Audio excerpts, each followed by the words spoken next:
Pastor Augustine Yiga abizaayo. Oyo naye agenze. Kubanga ebyamusajja mukulu abizaayo bitwagala kubanga tukutunuzaamu. Abizaayo naliko ebyafaayo by'otamanya. Abizaayo tugenda kusooka tugendeko munda mu bisenge by'abizaayo.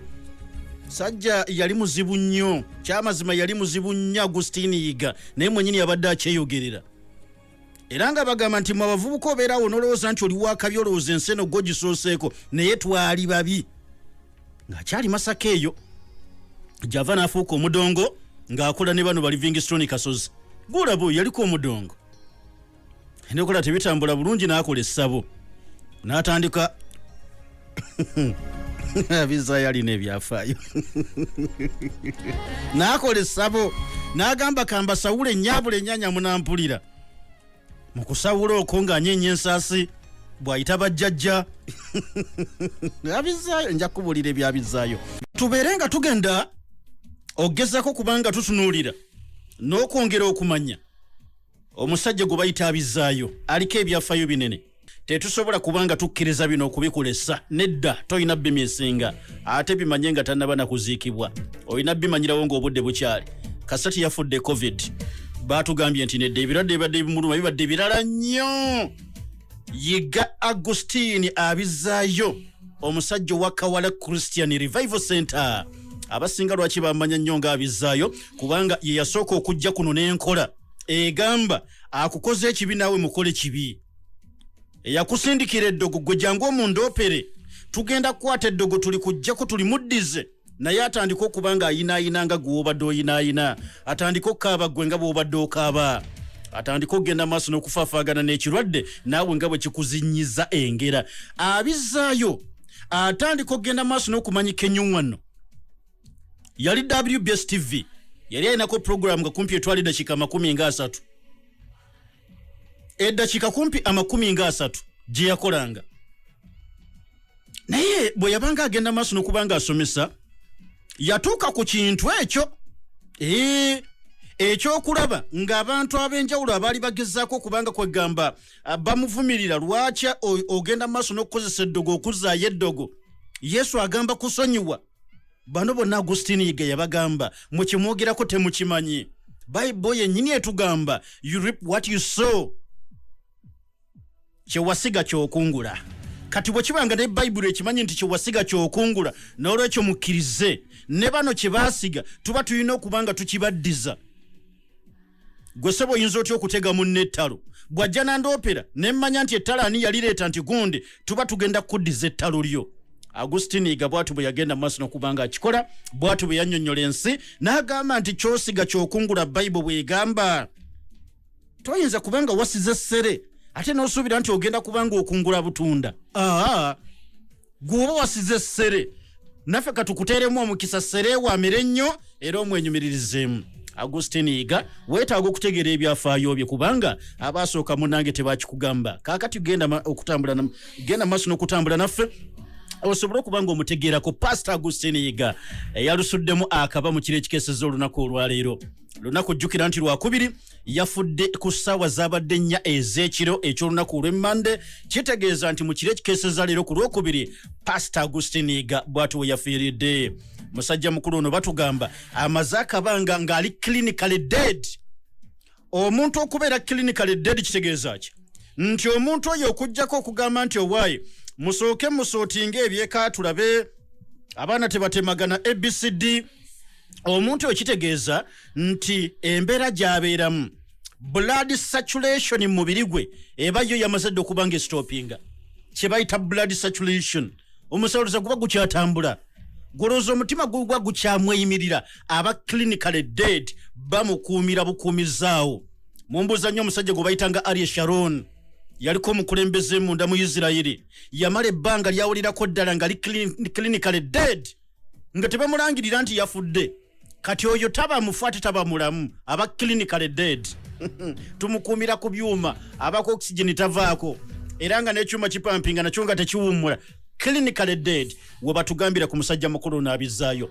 Era amawulire ge tufuna galaga nti ne ku mulundi ogwasooka nga bamubisse kyenkana yali afudde. Naye abasawo ne beewaayo n'abantu ba Agustine Yiga ne bakkiriziganya katumuteeke ku byuma bimuyamba okumwongera obulamu n'abeera clinically dead. Naye omuntu okukuumira mu mbeera eyo ey'okuba clinically dead kiba kitegeeza bwe ziba ssente oteekeddwa okuba ng'oziweza. Eyo embeera eri expensive nnyo. Bakumire ku oxygen, bakumire mu mbeera okulaba nti buli kimu kyonna kitambula bulungi, kwegamba ng'ofaanana ng'abalamu. Okuba clinically dead nkiddamu oba mufu naye ng'ofaanana ng'abalamu. Nti n'omuntu obwajja n'akulabako bw'ati afunamu kasimairu ng'alabanga ggwe akyali omulamu naye ng'oba tokyalina kyamazima kyamakulu kyonna, oba toyina kyamakulu kyonna kyokyagasa, kubanga olumala okujja ku wali ekyuma bweppa omulanzi ng'atandika nti abadde nannyini kyaki eyeekawala Agustine Yiga amaze okubanga sizza omukka ogw'enkomerero. Ono gwe twogerako munnange ku myaka 43 bw'atyo Mukama Katonda amaze okubanga amukoowodde, era abantu be wali ku kyaki ekawala babukeereza nkokola kugenda kubanga munnange bakaabaga jjulujjulu. Abakkiriza bakaaba, abantu bayiga bakaaba. Nalaba abantu bayiga nga bamututte ku poliisi wali ewaffe ekawempe, abantu bajja nga bagamba ekijja kijjo batiya gas tujja kumulya. Naye abantu bakaabidde Yiga yawangalira mu bitundu by'e Buddu, Masaka eyo Bukomansimbi gye yasinga okuwangalira ng'akyali toto, n'atandika okuvubukavubuka muukaawo ng'ali mu bitundu by'e Masaka eyo munnange Bukomansimbi. Bw'awangalira e Bukomansimbi Yiga kale nga munnakyalo eby'Ekampala bino nga tabimanyi nnyo kyekyamazima katwogera alaali, kubanga ne Yiga abadde ayagala kwogera alaali. Yawangalira e Bukomansimbi emyaka gyawera ng'abaana bonna abavubuka, era n'okusoma kwe yakugamba ekyamazima saasuuka pifo, tanenya bazadde, tawaayiriza ssente nte zaaliwo. Pastor Agustine Yiga akugamba ekyamazima mwalaali ssente zaaliwo naye zinakuma mu pifo saali mwangu. Ombuuza Yiga kiki kyakulemesa okusoma? Saali mwangu. Awakanga siri mwangu ne ku ssomero saali mwangu. Ekyo kyo nange nkyemanyi era nkyetenda, nali muzibu nnyo. Oye Pastor Agustine Yiga abizzaayo. Leero yamaze okubanga somoka ogw'enkomerero. Bw'atyo bw'agenda maaso n'okubanga akugamba abasomesa tebaamusanga mu bulungi n'akamu n'akettondo. Abasomesa tebaamusanga mu bwangu. Tekyaliwo. Era mu butamusanga mu bwangu kwegamba ova buli kaseera buli oluba lukedde nga abasomesa bakulabula gwe tujja kugoba ne bakutwala e Headmaster, ekyana kino kintamye, ne bayita abazadde, omwana mwe tumukolere ki n'ebiringa ebyo. Kakati Yiga naye ng'omuntu obulamu bwe bw'atyo bwe yagenda maaso n'okubanga abutambuza.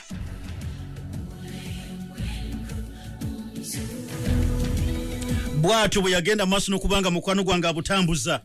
Kati akaseera kamala okuba nti katuuse e Bukomansimbi eyo, kati alaba avuvuse, alaba atandise okwewuliramu embavu ng'omuvubuka tuuludde, naye atuuludde emyaka emeka?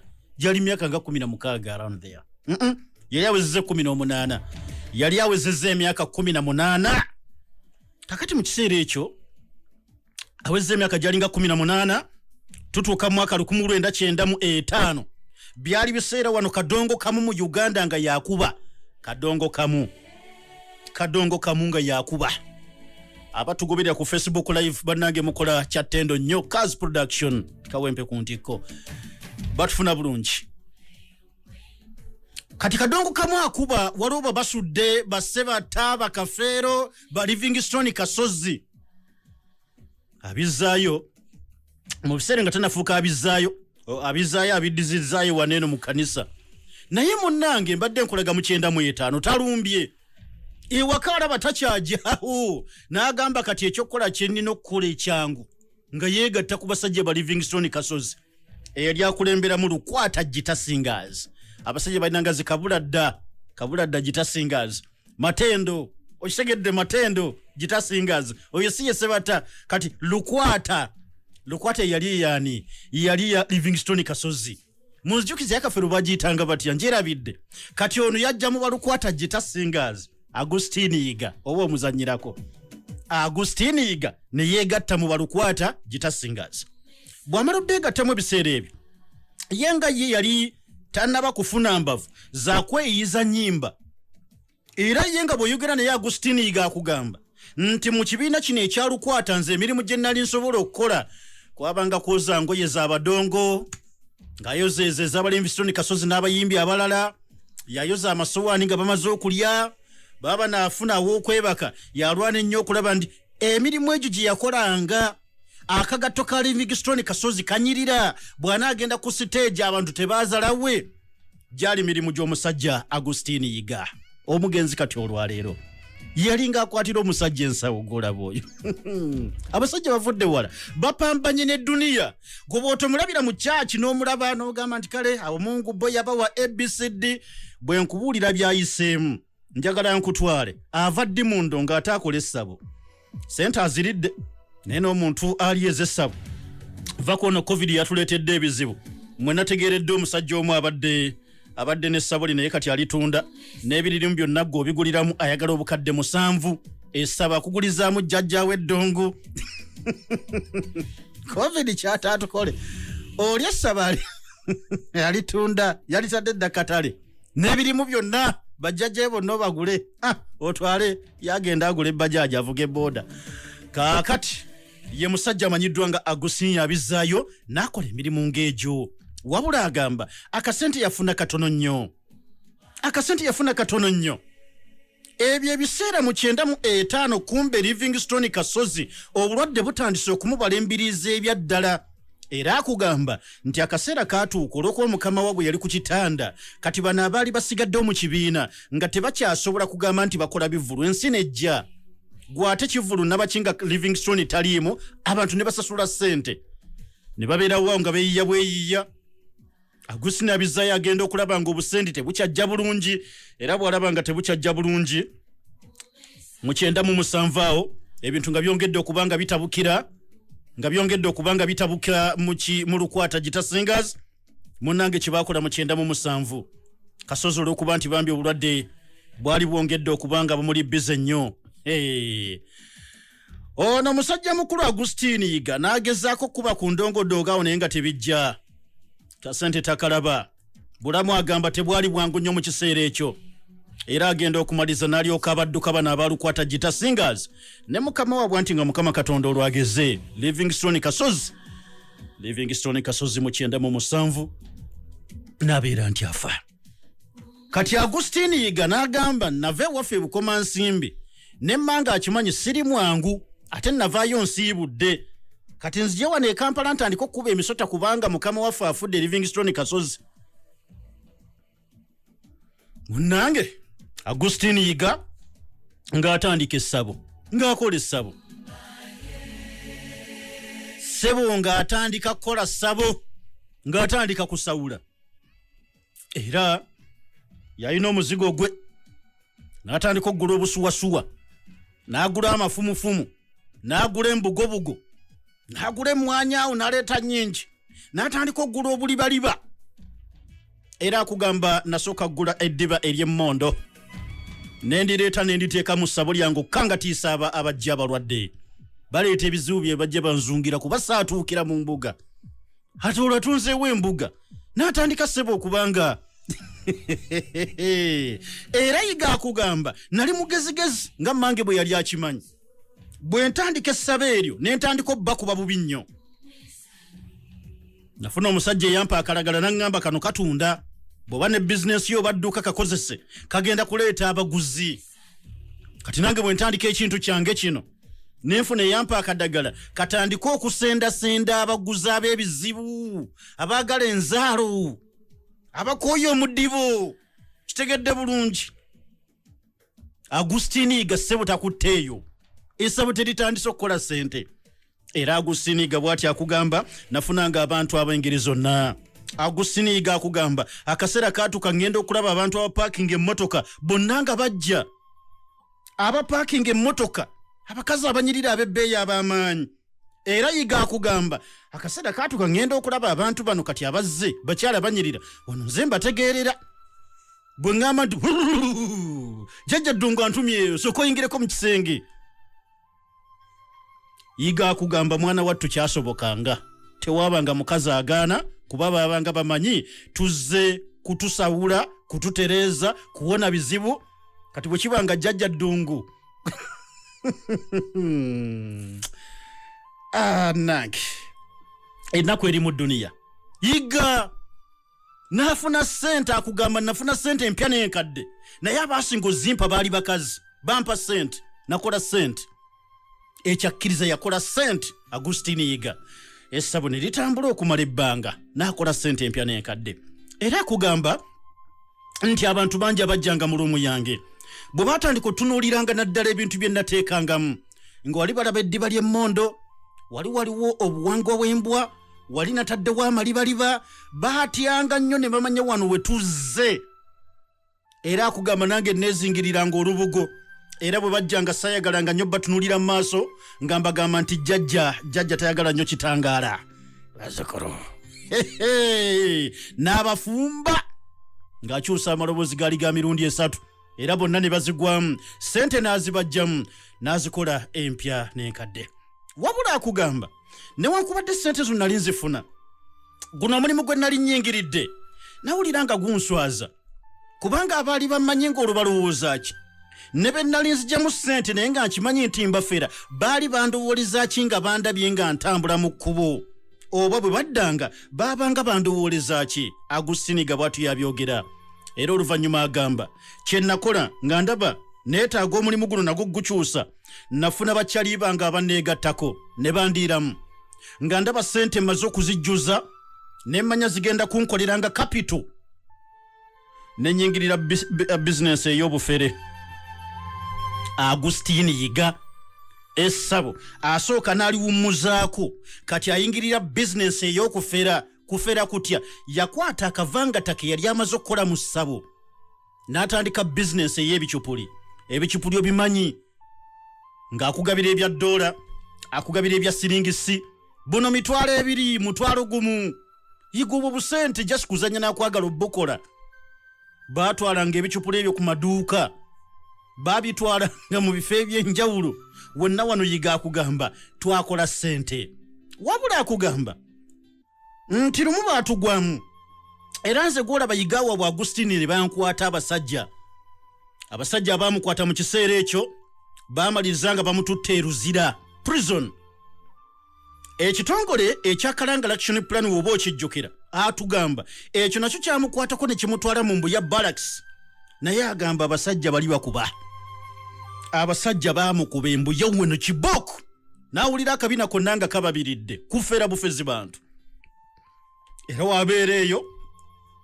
emboko ze baamukubira embuya Agustini Yiga akkiriza n'agamba mu butuufu nawulira nga neemenye benzibidde mu ssabo mbabbye abaziguddemu nzibasuddemu kati n'obufere buno nabo butandise bwantwaza eruzira ne bansiba ne banta Action Plan y'ekalangala ne bantwala embuya ne bankuba kibooko mpulira nga nkoye okubonaabona akasente kenyinza okuba nga nkyayina ndakiri nakola akaduuka kati olwo omutima awuliranga gwemenya era mu kwemenya agamba mba nkyali embuya neŋŋamba wenfulumira komera we banfulumiza mbuya ngenda kudda eri Katonda ngenda kulokoka asoose mu badongo n'atandika essabo n'atandika obucupuzi olw'omufere Yiga nga bw'otuula naye ku byessabo ebyo n'atandika okuteerako emboozi y'abakyala bamugiranga n'abo jjajjawe be yamutumanga nti oyo sooka agendeko mu kisenge tumwambulule abakyala agamba bagiranga mu ziraavu 4 bayambalanga bavuganga ziraavu 4 bagende wayiga munnange nkugira kati Pastor Agustini Yiga naye olwo tannafuuka pastor tukyalina oli Yiga Agustine eyava ebukoma nsimbi nga si mwangu n'abasomesa bamutenda n'abamuzaala nga bamuvaako dda munnange Mukama Katonda amusaasira bw'amala okufuluma embuya agamba natambula mukungujjo nsinkane Pastor Fred Serugo eyali owa Revival Christian Church wali ekazo neebeera nga yeemenya neyeetonda byonna by'abadde akola n'amugamba pastor nsabiraako naye mpulira nkooye obufere nkooye obubbi nkooye obusawo bwandibaddeko obusawo nenga buno ekyamazima yali abubbira mbubbizi nakubanga bwatyo munnanga ofuniramu abakazi nga bwe yabaagalanga. Kakati nagamba yadde nali maze okwemenya eri Pastor Serugo naye obulamu bwankaluubirira lwaki ng'ate nkyalina omunwe gw'ennusu naye ennusu gye ziri mmanyiiyo. Bwe nzirayo ntule mu ssabo lyange bajja kujja, bwe nzira mu kiwayi kyange eky'obufere obw'ebicupuli nsobola ozifuna naye nga byonna mpulira mbyenenyezza nkooye. Obulamu bumala okubanga mukaluubiridde nnyo musajja wattu nga bw'okitegedde. Yagamba namala ebbanga eryawera nga nsaba busabi, Katonda nnyambe era mbeere n'ensiiba okumala ennaku ezaawera, Katonda nsonyiwe era mpa amaanyi agasobola okunnyambako nange okukola ebyamagero. Nga Serugo mwegombye nga nange mpulira nandibaddeku lwakiri munnaddiini pastor asobola okuba nga akola ebyamagero. Nenkangamuuko abantu ne bayiika wansi ne bagwa. Nenkangamuuko kitegedde bulungi. Yiga agamba ekyo nakisaba nnyo. Wabula obuzibu bwe naddako okufunaawo neemenya ndi mu kusaba Katonda mbeere. Nafuna okuyiggibwa nembeera ku bunkenke nga baani abanjigga bali be mbadde nfera nabo. Bwe baategeera nti nze nfulumye y'embuya baamanya kati ngenda kubanga mbalonkoma kubanga bakitegeera nti ebyobufere nze mbitadde mbivuddemu. Baatandika okunjigga nga baagala okunzijawo. Kati wakati mu kwagala okubanga bajjawo obujulizi nga bayetaaga okusirisa omumwa gwange baakola omuyiggo ku nze n'ensaba Katonda byonna abeerenga ambeera. Akaseera kaatuuka mmange naye yasobola okubanga bw'ati alokoka. Kitange yasigala mu Bukatuliki. Yadde taata yali mukambwe ng'ayagala nnyo Obukatuliki bwe. Bwe yategeera nti ndokose yagamba ekyokubanga mutabani wange alokose sigenda muyigganya okusinziira ku bwe mumanyi bw'abadde. Ekyo kiri beta. Sigenda kumujja bwe kibanga gy'anaatererera era nga nnyambye n'okutereeza erinnya lya famire ery'okubanga takyasawula. Taata yali amawulire yagafuna nti mutabani wonna ali Kampala gy'abakubira ku mutwe. Gy'abaferera yatondawo essabo. Pastor Agustine Yiga abizaayo. Kati atandika Church Kawaala. Mu kutandika Church Kawaala ekimu ku bintu ebyasinga okubanga bimuwa kye bayita tutum. Abakyala bangi ne batandika okubanga baddukira ewa Yiga bwe busobozi bwa Yiga okubanga abizaayo. Buli yafunanga amawulire ago nti oli bw'ogenda ng'oliko eddogo ebizibu bye baakologa eyakologa bigenda kumuddira. Newankubadde abizaayo baamusaba ebbanga ddene, eyo si nkola ya Katonda. Katonda asonyiwa. Wandibadde abantu abo tobaddiza ddogo kubanga eddiini egamba nti akukola ekibi ggwe mukole kirungi. Kati gwe bw'ogamba nti akoze kibi naawe omukole kibi kikyamu, kwe kuleeta nno fatuwa. Yiga n'aleeta fatuwa n'azimalayo zonna ze adilla. N'agamba ekibanga Bayibuli yange egamba kyosiga ky'okungula kitegeeza yasiga eddogo alina kungula ddogo. Wasiga eddogo ku munno katukuyambeko okulikungula okuva ku oyo gwe gwe wafuula ennimiro n'osiga eddogo lyo katukuyambe. Yiga abizaayo gwe tugenda maaso n'okubanga muneetunuulidde obudde buno, naye nsaba okkirize tumale okubanga tujjawo akantu kano katono nnyo tudde twongere okutambula. Kaakati nno omuti gufuuse omuti. Omuti gufuuse omuti. Sookulike mmala okulaba kintu kiri wano. Ekintu kiri wano naye omuti gufuuse ekizibu. Abantu bano sometimes we tuyita bannamagoye batandise okwekanjabula wano omuti gwe gutemeddwa. Omuti ogulimu amaanyi gaabwe. Waliwo abakyala batuuka ekiseera nga tebalina luzaalo mbu banoonyeza omwana abuze, bafuna eddagala jaburu ero ne balisimba abakyala abanoonya oluzaalo. Kati omuti guno ogulina akakwate ku bantu abo bannamagoye bagutemye, era mu kugutema ekigenda maaso obudde buno bannamagoye batabuse. Yakumbuuza bino byonna biri luddawa? Genda mpola. Gwanga Australia, gwanga lya Buyindi. Kati abo yewe gattiddwa bano bannamagoye abatandise omulimu guno ogw'okubanga bakaayana. bagamba lwaki omuti gwaffe gutemeddwa. Mu butuufu okutemebwa baagala kuyisaawo kkubo, gavumenti eyagala kuyisaawo kkubo, kati tebasobola kubanga bakikola nga guno omuti weeguli. Kati basazeewo baguteme bulungi, lwakiri bagende banaasimba emiti egifaananako nga guno ewalala. Naye kati abantu bano bagamba nti mumanyi lwaki Katonda yaguteekaawo, era bo bakkiriza nti ebbanga ly'omala nga ogusiga okuludde wano n'amaanyi g'omuti ogwo gagenda kukendeera. Olutalo lukyatambula olw'ebigambo wakati w'omukulembeze wa Turkey Tayyip Recep Erdogan n'omukulembeze gw'eggwanga lya Bufalansa Emmanuel Macron. Emmanuel naye nayongedde okutabuka, era agambye Emmanuel Macron nti alina ekintu kye yazuula naye yeewuunya okulaba nti omukulembeze wa Turkey takiraba. Alinga ng'omuzibe w'amaaso. Gwe tokimanyi tuwangadde emyaka miyitirivu ng'obusiraamu kye kizibu ky'ensi eno. Akyogedde.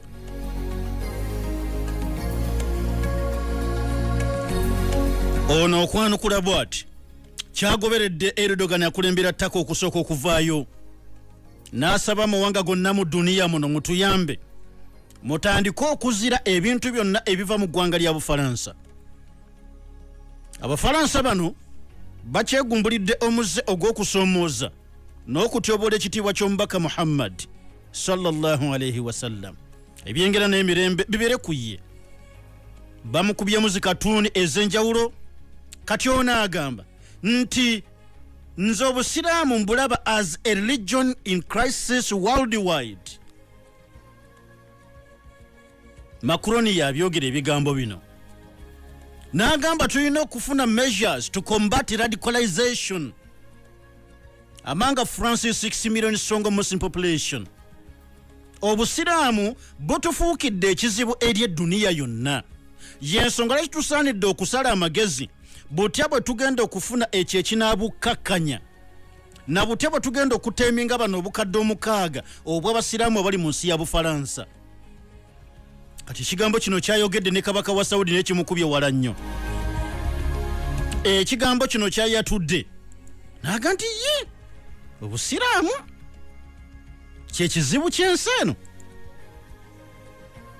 Saudi Arabia bavudde ne bavumirira ebigambo bya Bufalansa, n'agamba nti Bufalansa yandibadde ebaako ne weekoma. Eky'okujolonga omubaka mwebale, naye ate okwongera okujolonga obusiraamu tujja bebaza mu ngeri ey'enjawulo. Ye Saudi bweti bwegambye. Twandirowoozezza nti kati gavumenti ya Bufalansa yandibadde erowooza ku intellectual and cultural freedom to be a beacon of respect, tolerance and peace that rejects practices and acts which generate hatred, violence and extremism. Obwakabaka bwa Saudi Arabia bugambye Bufalansa ensi yeetaaga abantu abakkiriziganya, abantu abalina eddembe lyabwe ebbanga gye kimalanga eddembe eryo ate terigenda kukosa ddembe ly'abalala. Kino kituyamba okuwaŋŋana ekitiibwa, okugumiikirizigana ku buli omu, n'okulaba nga twewalira ddala ebigambo ebiyinza okwongera okusajjula embeera. Abakulu mu kibuga Riyadh kya Saudi Arabia bategeeza Bufalansa. Era bagambye kyannaku okulaba nti omukulembeze omulamba asobola okuva ekigambo ekinene nga tamaze kukola kunoonyereza kye bayita obutujju. Baani abakikola? Era abantu bangeri ki abakikola? Bangi bakoze obutujju nga basiraamu, bangi bakoze obutujju nga si basiraamu, nga bansinza ndala. Kino tulina kugatta maanyi n'amaloboozi kukivumirira, so si kukitippa busiraamu ng'obusiraamu. Okwekalakasa kwatandise dda mu ggwanga lya Iraq, mu ggwanga erya Turkey ne Gaza. Mu kibuga Baghdad bajjayo bendera za Bufalansa bazuukya, bajjayo ebifaananyi ebya Emmanuel Macron bali mu kubirinnyirira na kubyokya. Kwekalakasa mu ggwanga erya Saudi Arabia okusaba kw'okuwera n'okuzira supermarket ezirimu ebyabafalansa. Bw'obanga kati obutambula ku mitimbagano. Waliwo kampani emu y'Abafalansa mu bwakabaka bwa Saudi Arabia, bannamawulire badde bababuuza nti abaaye okuzira kuno kwabakoseza ne bagamba tekunaba tukosa nnyo naye nga tulowooza olwokubiri lunaggwerako olwokuba nti amawulire gongera okutambula buli kaseera kiyinza otukosaamu. bo aba gavumenti ya Saudi Arabia tebannaba kwegatta mu kyakubiriza abantu nti muzire, wabula abantu ng'abantu bebeekozeemu omulimu guno. Macron ng'ayogedde ebigambo ebyo, omukulembeze wa Turkey azzeemu okukikkaatiriza omulundi ogwokusatu, bamuyita Recep Erdogan. Kikyakkaatiriza agambye indeed buli omu kati yandibadde akiraba, Emmanuel Macron needs a mental health check. Yeetaaga omukebera omutwe, yeetaaga omukebera obwongo. Eyo anti-Islam agenda gy'atandise okutambuza akimanyisi yasoose. Bangi ekyaba kigezaako edda. Kati Emmanuel Macron ffe tulowooza n'ayogera bw'ati Erdogan yakulembera Turkey. European leaders with foresight and morals must break down the walls of fear. Abakulembeze mu Bulaaya abo abalabira ewala abalimu ku nsa balina kati okuvayo batandika okwejjamu ekyo ekyokutya ennyo. Mugambe ku munnammwe. They must put an end to the anti-Islamic agenda and air campaign that Macron is leading. Baveeyo bakube ku nsolobotto mukulembeze munnaabwe. Kino kyatandise tagenda kumalako nakyo. Erdogan agamba nti abakulembeze ku ssemazinga wa Bulaaya bwe bataakome ku munnaabwe, ffe nga ffe mu Turkey tugenda kukitwala nti eyo agenda y'abannabulaaya bonna.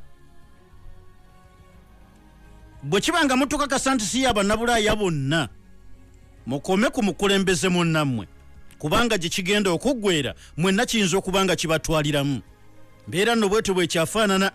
Jjukira bino byatandika ddi? Luvannyuma lwa kutta Samuel Paty. Yali musajja musomesa eyavaayo ng'ayina bukatuni bwakubye obwoleka Prophet Muhammad. Bwabukuba abulaza abaana ABCD. Kati babalwanirira ekitibwa ky'omubaka ne bagamba oyo ensingo ye yengedde. Era yayengera. Bwe kiba kifenensi n'okikubako nga kyengedde okiwanulayo. Nono ensingo baagiwanula. Bufaransa eyise ambasada waayo mu ggwanga lya Turkey Sokogye. Bamuyise vaayo eyo. I appeal to my people, don't ever pay attention to French brands. Don't buy them. Erdogan akulembera Turkey kye kigambo kakyayongedde okutegeeza abantu be. Mbakubiriza abantu bange mwenna temuddamu okukwata ennusu yonna nti mubaako kye mugula nga kya ggwanga lya Bufaransa. Temubigula. Sajja agamba, what is the problem this person called Macron has with Islam and Muslims? Macron needs mental treatment. Kugamba ekizibu kyalina ku Busiraamu n'Abasiraamu kikyatulemye okutegeera. Tulowooza yeetaaga kumukebera bwongo. Kati ne Macron n'agamba ffe nga Bufaransa tukyasigadde nga tunyolwa nnyo. Naddala abasajja ab'eggwanga lya Turkey abo. Ani atabamanyi nti buli wamu awali obugulumbu Turkey yeriwo? Tubalengedde mu Azerbaijan. Baagala kati bonga aba Turkey bano okuddamu okubanga bawamba ebitundu ebyo. That will not accept. Tetugenda bikkiriza. Tetugenda bikkiriza. Bw'amaze okubyogera ne Erdogan n'amwanukula. Mukulembeze wa Turkey. Don't mess with the Turkish people. Don't mess with Turkey. Bano gye lunaggwera. Bw'oba osinikasinika ebinnyo bisinikire ku balala. Bwe kivuunula gw'okivuunula otya. Basajja bakulu. Recep Erdogan akulembera Turkey agambye Macron, don't mess with the Turkish people. Don't mess with Turkey. togezaako kukanikira ebinnyo byo ku bantu ba ttake era tosinikira ebinnyo byo ku ggwanga lya ttake nange luno lujja kuwooma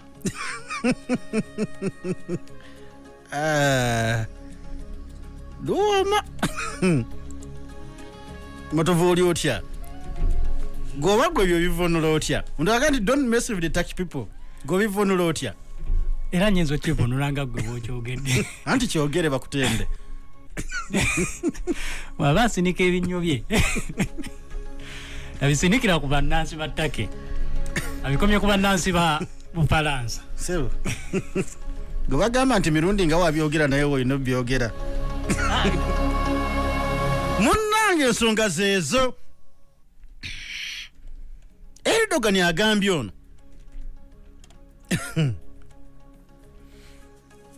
nti kirabika otubulamu